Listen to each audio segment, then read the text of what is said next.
Prevention is better than cure. इलाज से बेहतर बचाव है। पर अगर हर तरह के बचाव के बाद भी हम इस वायरस से संक्रमित हो जाते हैं, तब हम क्या कर सकते हैं? तब हम कैसे खुद को इसके असर से बचा सकते हैं? ये जानने के लिए पहले ये समझना ज़रूरी है कि ये कोरोना वायरस किस तरह से हमारे शरीर को हानि पहुंचाता है। ये वायरस हमारे रेस्पिरेटरी सिस्टम को इफेक्ट करता है, यानी कि ये हमारे लंग्स को डैमेज कर देता है, जिसके कारण पूरे लंग्स में इन्फेक्शन फैल जाता है और इसकी ऑक्सीजन लेने की क्षमता कम हो जाती है। यही वजह है कि शरीर में ऑक्सीजन का लेवल डाउन हो जाता है और यही सबसे ज़्यादा चिंता का विषय है और हमें उस स्टेज में जाने से खुद को रोकना है। और दूसरा, ये हमारे नर्वस सिस्टम को भी अफेक्ट करता है। कोविड पॉजिटिव पेशेंट्स में स्ट्रेस और एंजाइटी यानी कि चिंता और तनाव का रहना बहुत ही आम बात है और ये चिंता और तनाव वायरस के शरीर से चले जाने के बाद भी मरीजों में रह जाती है, जो आगे जाके उनको नुकसान पहुंचा सकती है। पर अच्छी बात यह है कि योग में इन दोनों समस्याओं का हल है और आज हम इन्हीं के बारे में विस्तार में जानेंगे। सबसे पहले हम जानेंगे प्रोन ब्रीदिंग के बारे में।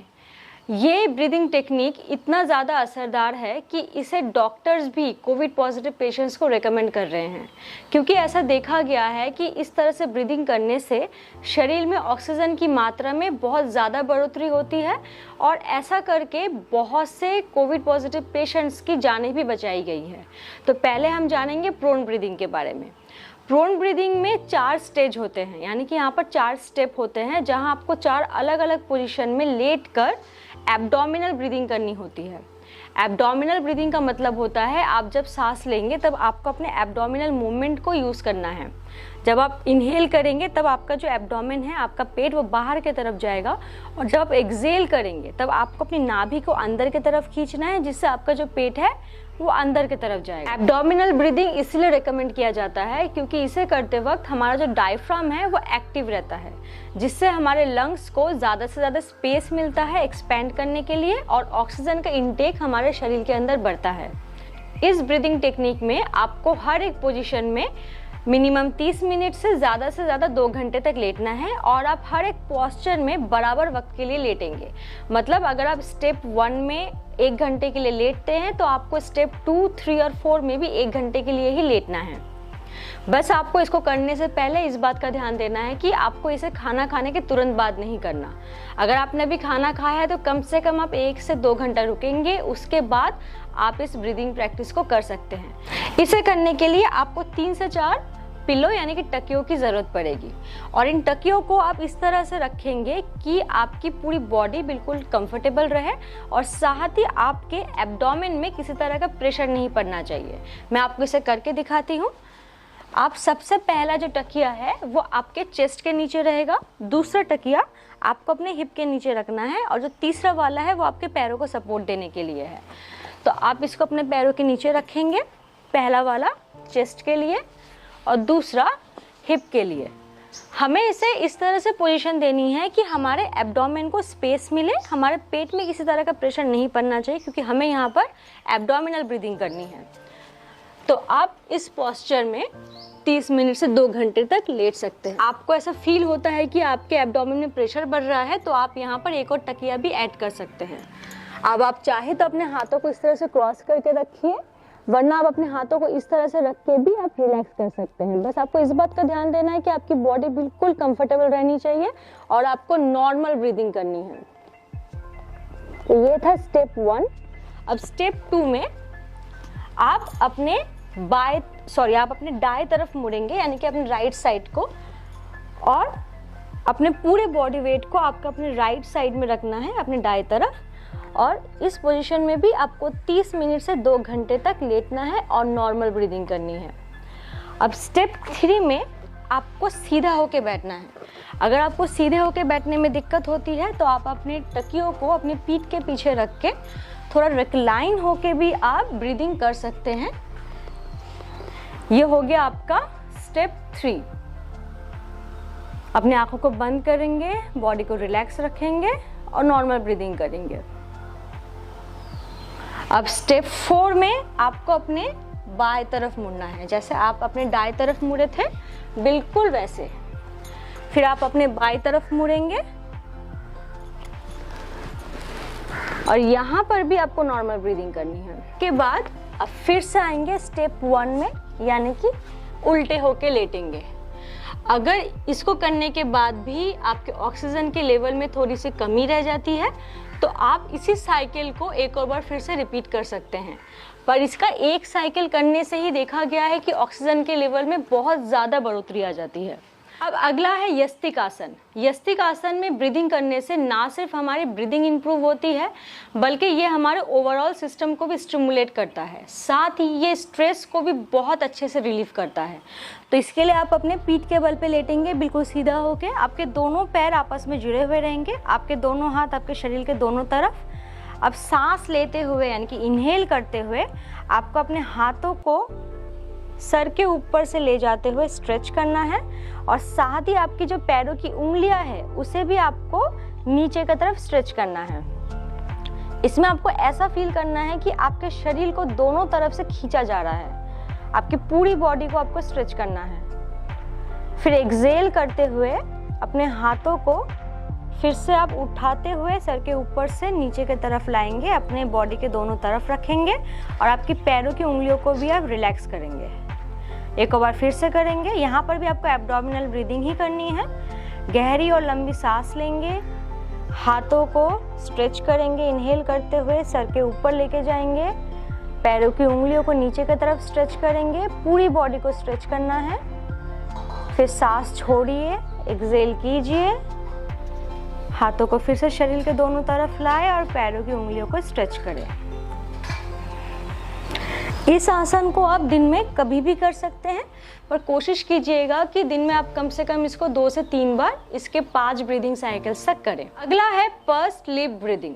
ये ब्रीदिंग टेक्निक उन पेशेंट्स को रिकमेंड की जाती है जिनको एस्थमा होता है या फिर जिनको इस तरह की लंग्स डिजीज होती है जहाँ सांस लेने में दिक्कत होती है, क्योंकि इस तरह से ब्रीदिंग करने से हम हमारी सांसों की गति को कम कर सकते हैं। आप इसे यूँ समझ सकते हैं कि एक नॉर्मल इंसान 1 मिनट में 12 से 20 बार सांस लेता है, पर अगर वो इस टेक्निक से ब्रीदिंग करेगा तो वो उस गिनती को कम कर सकता है। इसके भी हमें कम से कम 5 ब्रीदिंग साइकिल्स करने हैं और आप इसे दिन में कभी भी कर सकते हैं, पर कोशिश कीजिए इसको दिन में मिनिमम 4 से 5 बार करने की। पर अगर सांस लेने में दिक्कत होती है तो इस ब्रीदिंग टेक्निक को आप इससे ज़्यादा बार भी कर सकते हैं। इसको करने के लिए आपको अपने नाक से सांस लेनी है और सांस छोड़ते वक्त आपको अपने होठों को सिकुड़ते हुए अपने मुंह से सांस छोड़ना है। जैसे आप दिए कि लौ को फूंक मारते वक्त अपने होठों को सिकुड़ते हैं, बिल्कुल उसी तरह से आप अपने होठों को सिकुड़ेंगे और बिल्कुल धीरे धीरे आप एक्सहेल करेंगे।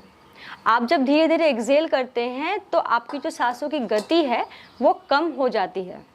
इस ब्रीदिंग टेक्निक का एक और फ़ायदा ये भी है कि इससे हमारे लंग्स में जो ट्रैप्ड कार्बन डाइऑक्साइड रहता है ये उसको भी निकालता है, जिससे जब हम बाद में इनहेल करेंगे यानी कि सांस लेंगे तो ज़्यादा से ज़्यादा फ्रेश ऑक्सीजन हमारे लंग्स के अंदर जा पाएगा।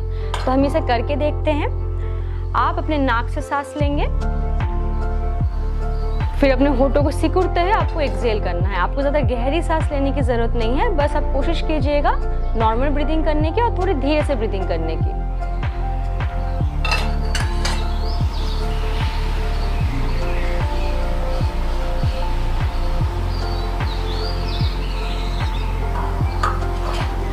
आप इसे आँख बंद करके भी कर सकते हैं, इससे आपको बहुत ही रिलैक्सिंग फील होगा। इनहेल कीजिए,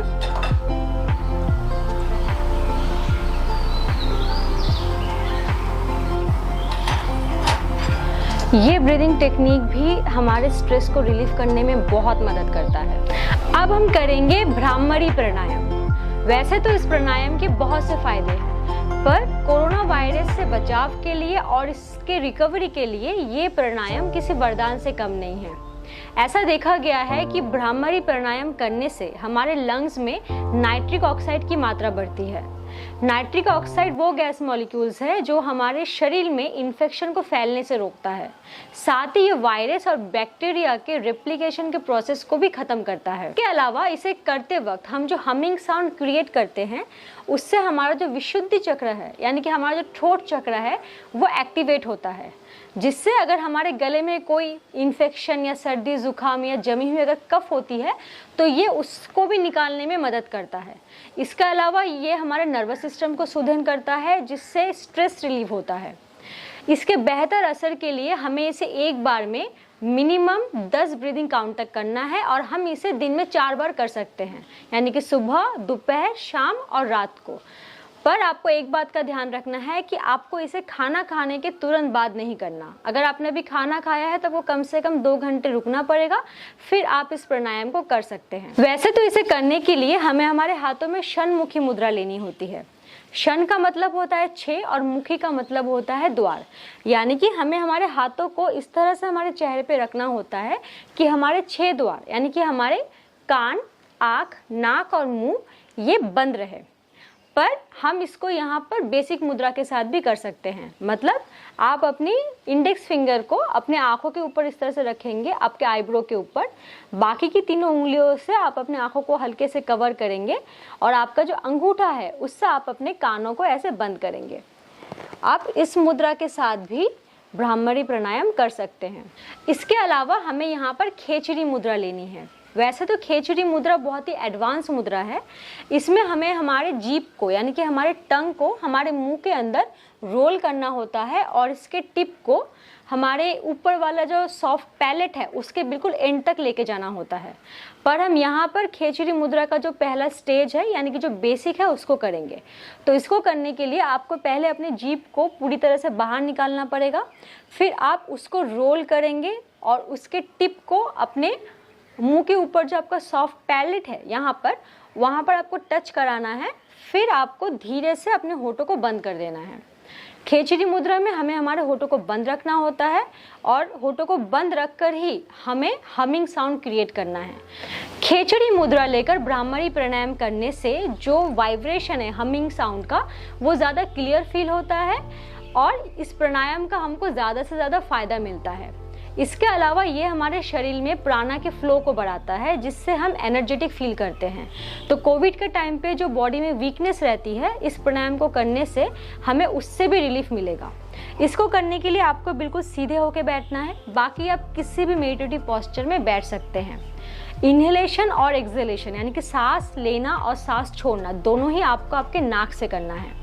आप जितने वक्त तक सांस लेंगे आपको उससे लंबे समय तक सांस छोड़ना है और सांस छोड़ते वक्त आपको म का उच्चारण करना है।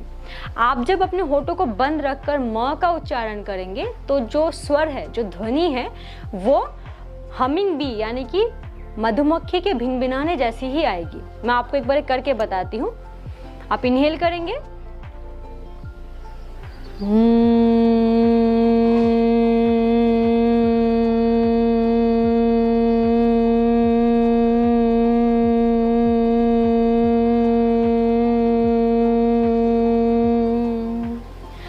हमें इसी को करना है ब्राह्मरी प्राणायाम में।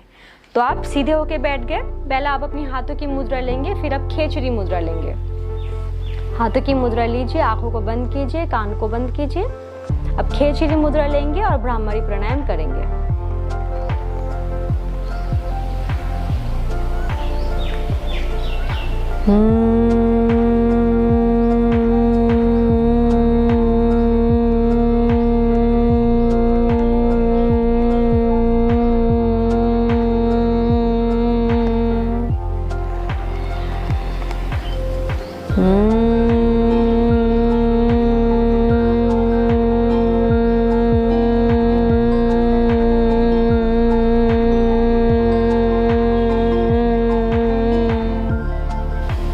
अब अपने हाथों को रब कीजिए, इन्हें अपने आंखों पे लगाइए और धीरे से अपनी आंखों को खोलेंगे।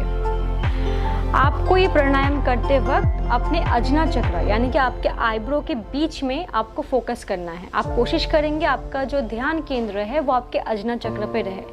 इससे आपका कंसंट्रेशन बढ़ेगा और आपका नर्वस सिस्टम सुदृढ़ होगा। आप बहुत ज़्यादा रिलीफ फील करेंगे। अब जो अगला प्राणायाम है वो है उद्गित प्राणायाम। ये बहुत ही आसान प्राणायाम है। इस प्राणायाम में हमें इनहेल करना होता है और एक्सहेल करते वक्त हमको ओम का उच्चारण करना पड़ता है लंबे समय तक। ओम जो है वो ब्रह्मांड का अपना ध्वनि है और इसलिए ये बहुत ही पावरफुल माना जाता है। असल में ओम कोई एक स्वर नहीं है, ये 3 स्वर का संगम है। अ, उ और म, इन 3 स्वरों को एक साथ मिला के ये ओम स्वर बनता है। और ओम का सही उच्चारण करने के लिए हमें इन तीनों स्वर यानी कि अ, उ और म, इनका अलग अलग उच्चारण करना पड़ता है। और ऐसा करते वक्त हमें हमारे शरीर के अलग अलग चक्र और अलग अलग हिस्सों पे फोकस करना पड़ता है।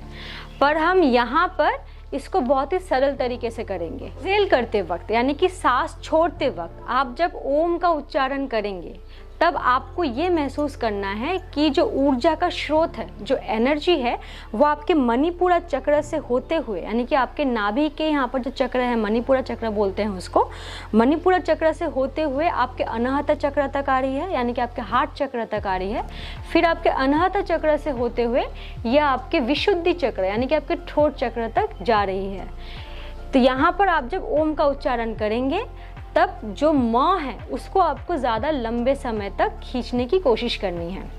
इसको करने के लिए आपको अपने हाथों में प्राणा मुद्रा लेनी है। प्राणा मुद्रा के लिए आपकी जो ये 2 उंगलियां हैं इनको आपको फोल्ड करना है और इसके टिप को आपको आपके अंगूठे के साथ लगाना है, ऐसे। ये होता है प्राणा मुद्रा। ये मुद्रा हमारे इम्यून सिस्टम को बूस्ट करता है और साथ ही ये हमारे शरीर में प्राणा के फ्लो को बढ़ाता है, हमको एनर्जी देता है। तो इसको करने के लिए हम पहले पद्मासन में बैठेंगे। जैसे कि मैंने कहा कि अगर आपको पद्मासन में बैठने में तकलीफ है तो आप सुखासन में बैठ के भी इसको कर सकते हैं। फिर आप अपने हाथों में लेंगे प्राण मुद्रा। अब आपको अपनी आंखें बंद करनी है और उद्गीत प्राणायाम करना है। आंखें बंद कीजिए, इनहेल करेंगे।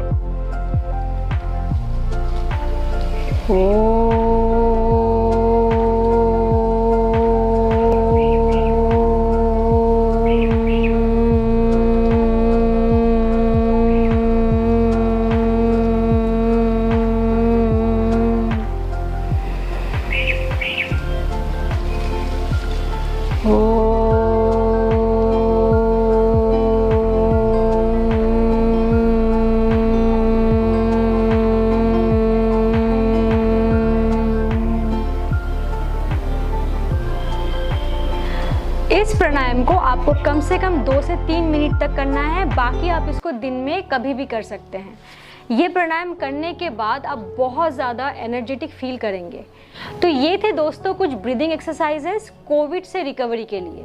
ये सारे एक्सरसाइजेस बहुत ही ज़्यादा असरदार हैं क्योंकि इनको करने से ना सिर्फ हमारे शरीर में ऑक्सीजन का लेवल इंक्रीज होता है, बल्कि ये हमारे लंग्स को हेल्दी रखते हैं, इन्फेक्शन को फैलने से रोकते हैं, साथ ही ये स्ट्रेस रिलीफ करते हैं और हमको एनर्जी भी देते हैं। तो मैं आप सबसे रिक्वेस्ट करूँगी कि आप इस वीडियो को ज़्यादा से ज़्यादा शेयर कीजिए। खासकर अगर आपके परिजन में या फिर आपके दोस्तों में, आपके आस पड़ोस में कोई ऐसे हैं जो कोविड पॉजिटिव हैं, तो आप उनके साथ इस वीडियो को ज़रूर शेयर कीजिएगा। आपने अभी तक इस चैनल को सब्सक्राइब नहीं किया है तो आप इसको ज़रूर सब्सक्राइब कीजिए ताकि मैं आगे ऐसे और वीडियोस बनाती रहूं और आपको उसके अपडेट्स मिलते रहें। तब तक के लिए स्वस्थ रहिए और योग करते रहिए।